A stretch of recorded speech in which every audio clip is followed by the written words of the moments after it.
Assalamualaikum warahmatullahi wabarakatuh. Perkenalkan, nama saya Surya Bagas Saputro dari kelas PGSD Universitas Terbuka Malang.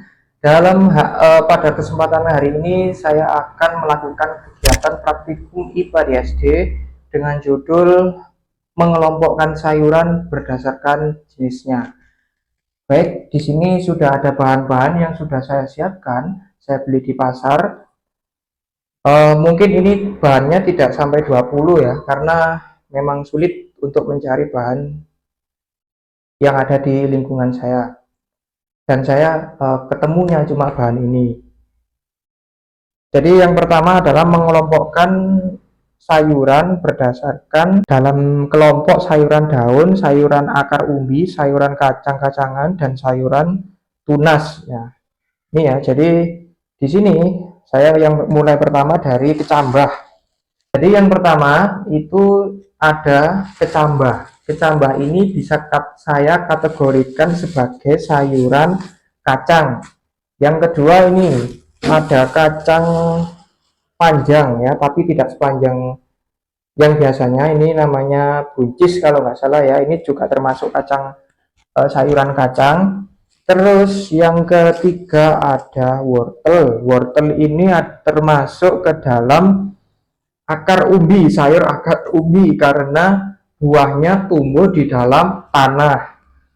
Dan yang selanjutnya ada sayur kangkung. Sayur kangkung ini juga termasuk sayur daun.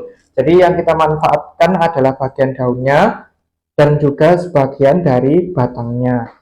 Terus yang selanjutnya ada sawi. Sawi ini adalah termasuk sayur daun, kategori sayur daun, karena yang sering kita manfaatkan adalah bagian daunnya.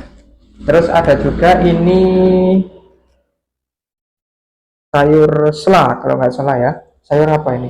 Saya kurang tahu ini namanya, mohon maaf. Tapi ini juga termasuk jenis sayur daun ya. Sama halnya kayak sawi dan kangkung tadi. Terus di sini ada terong. Terong ini termasuk sayur buah ya, karena sudah jelas ya ini adalah hasil dari uh, buah dari tanaman terong, dari pohon terong, menghasilkan terong untuk kita konsumsi. Dan yang selanjutnya ada kentang.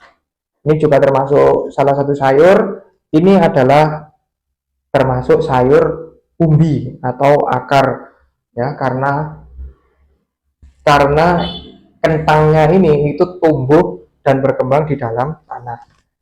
Dan yang selanjutnya ada daun bawang. Nah, ini daun bawang ini sudah jelas namanya saja daun bawang, jadi termasuk ke dalam sayur daun.